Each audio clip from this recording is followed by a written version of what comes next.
नमस्कार, मी राधिकाच आर्टमध्ये आपल्या सर्वांचं खूप खूप स्वागत आहे। तर आज आपण मोत्याच्या बांगड्या घरच्या घरी कशा बनवायच्या ते बघणार आहोत। तर व्हिडिओ स्किप न करता पूर्ण बघा आणि चॅनलवर नवीन असाल तर सबस्क्राइब करा। चला तर मग बघूया। ह्यासाठी मी हा 2 आर्टचा गाला घेतलेला आहे। अशा प्रकारचे बँगल बेस लागतात। त्यानंतर आपल्याला या ठिकाणी 0.3 mm ची वायर लागणार आहे आणि नेहमीप्रमाणे कटर। तर ह्या प्रकारचे फ्लावर्स मी तयार करून घेतलेले आहेत आणि एका बँगल्सला जवळजवळ 12 ते 13 फ्लावर लागतात, ते साईजनुसार आहे। आता सगळ्यात आधी आपण ह्या बँगल बेसला या पद्धतीने वायर रॅप करून घेणार आहोत। अशा पद्धतीने इथे 2 ते 3 वेढे देऊन द्यायचे आणि ही वायर इथे घट्ट करून घ्यायची। ठीक आहे, व्हिडिओमध्ये दाखवल्याप्रमाणे कृती केली तर तुम्ही पण ही बँगल्स अगदी सहज बनवू शकता। त्यानंतर एका होलमधून ही वायर आपल्याला अशी काढून घ्यायची आणि त्यावर हे फ्लावर असं मागच्या बाजूने वायर घालून आपल्याला याला असं अटॅच करून घ्यायचं आहे।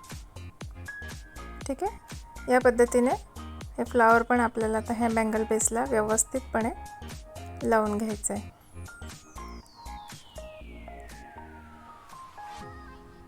हे बघा, या पद्धतीने पूर्ण पल्समधून आपल्याला ही वायर व्यवस्थितपणे घालून आणि ह्या बँगल बेसला अशी घट्ट करून घ्यायची आहे, म्हणजे फ्लावर आपलं अजिबात हलणार नाही। ठीक आहे, या पद्धतीने ह्या बँगल्सला 2/8चं जे माप आहे त्यासाठी मला इथे 13 फ्लावर लागले आहेत। 2, 4, 2, 6चं पण गाळा येतो तर त्याला आपल्याला कमी फ्लावर लागतील। या पद्धतीने आपल्याला हे व्यवस्थितपणे फ्लावर अटॅच करून घ्यायचे। ठीक आहे, आता हीच कृती आपल्याला 2 ते 3 वेळा करायची आहे आणि अशा पद्धतीने आपलं हे फ्लावर आता व्यवस्थितपणे पॅक झालेलं आहे। आता पुन्हा पुढच्या होलमधून ही वायर काढून आणि अशाच प्रकारचं फ्लावर आपल्याला पुन्हा तयार करून घ्यायचं आहे।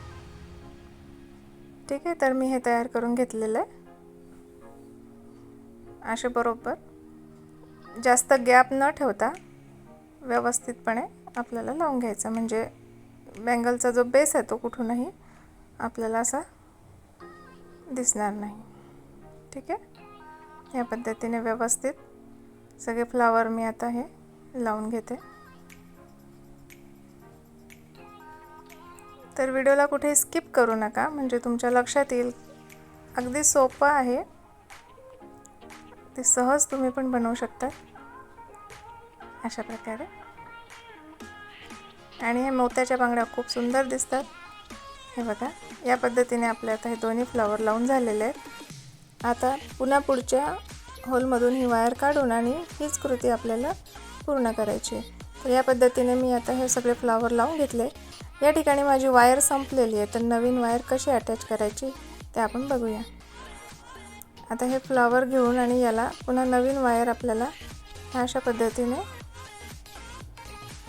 2 ते 3 वेळा असे ट्विस्ट करून घ्यायची आणि समोरच्या पर्लमधून ती सिक्युअर करून घ्यायची।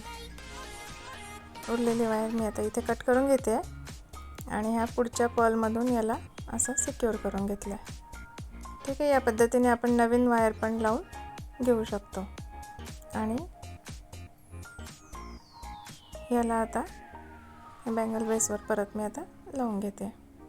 ठीक आहे, या पद्धतीने आता हे शेवटचं फ्लावर जेव्हा आपण लावू त्यावेळेला आपल्याला जी वायर आहे तर ती वरच्या बाजूलाच काढायची आहे, म्हणजे जेव्हा आपण हातात बांगडी घालू तेव्हा आपल्याला लागणार नाही। आणि अशा पद्धतीने हिला मी आता हाईड करून घेते। ठीक आहे, आतल्या बाजूने वायर कट करायची नाही आहे आपल्याला, वरच्या साईडला। आणि ह्या B7000 ग्लूने मी त्याला आता सिक्युअर करून घेतलं आणि अशा पद्धतीने आपली बँगल आता ही रेडी आहे। याच पद्धतीने मी दुसरी पण बँगल रेडी करून घेतलेली आहे। हे बघा, खूप सुंदर दिसतात। आणि माझे व्हिडिओ जर तुम्हाला आवडत असतील तर चॅनलला सबस्क्राईब करा आणि लाईक शेअर कमेंट करायला विसरू नका। Thanks for watching.